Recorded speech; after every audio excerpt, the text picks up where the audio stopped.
pozývame medzi vodácké talenty, ktoré vyrastajú v Moravanoch nad Váhom, najmä zásluhou ich rodičov. V žiackych kategóriách sa dokonca presadili aj na nedávnych majstrovstvách Slovenska v pretekoch na kajakárskych trenažéroch a nechýbal tam ani Peter Buček. Super postava na volejbal, na basketbal, na hádzanú, ale aj 2 zlaté medaily z majstrovstiev Slovenska v jazde na trenažéroch patria tejto slečne, ktorá sa volá Mia Alice Hiartaker. Mia, 2 zlaté medaily z tohto šampionátu. Čo to znamená pre teba? Veľké šťastie a nadšenie hlavne. Ako dlho sa venuješ tomuto peknému športu? 7 rokov. 7 rokov a už takéto pekné výsledky. No.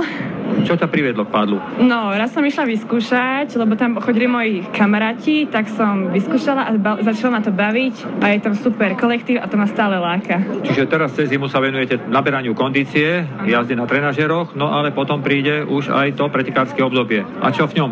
No, budem sa snažiť tiež byť majsterka, budem veľa trénovať, aby som dosiahla to, čo tu. No, budem sa snažiť.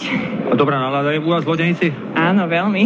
Takže to je aj taký motív, ktorý ťa tam ťahá. Áno, hlavne smiechy, zábava. Kamaráti, kamarátky. Presne, no.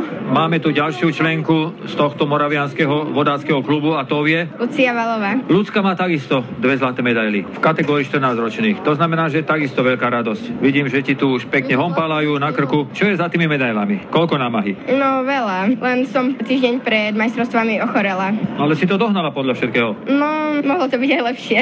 Kajak ťa pritiahol a už ťa nepustí. Nie. Akým spôsobom si sa dostala vlastne na vodu? Môj starší brat začal chodiť na kajaky, no a potom aj nás mamina prihlásila. A už to išlo potom same? Áno.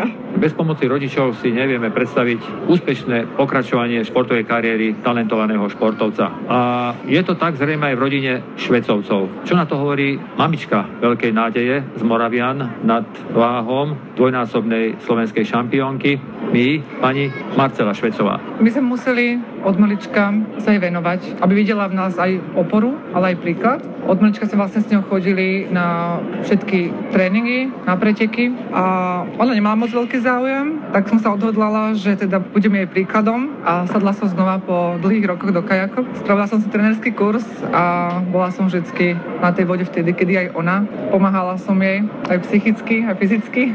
A tak najväčší samozrejme ten zásluhu na tom má tréner a tréneri, naši všetci.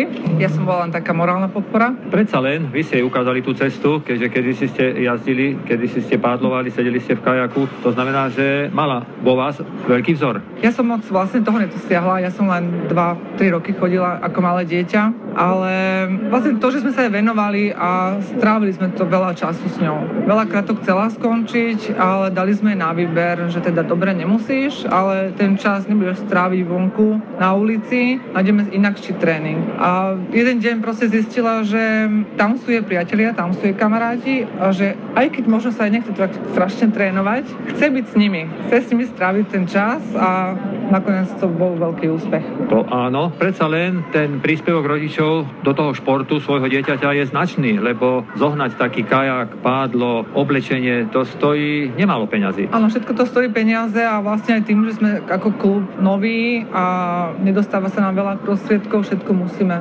kupovať sami. Teda máme niečo, ale to sa pre tie deti, ktoré naozaj nemôžu sa dovoliť, tak tí, ktorí môžu, tak sa snažia nakúpiť čo najviac, podporiť ten klub. Tak všetko je prakticky na pleciach vás, rodičov.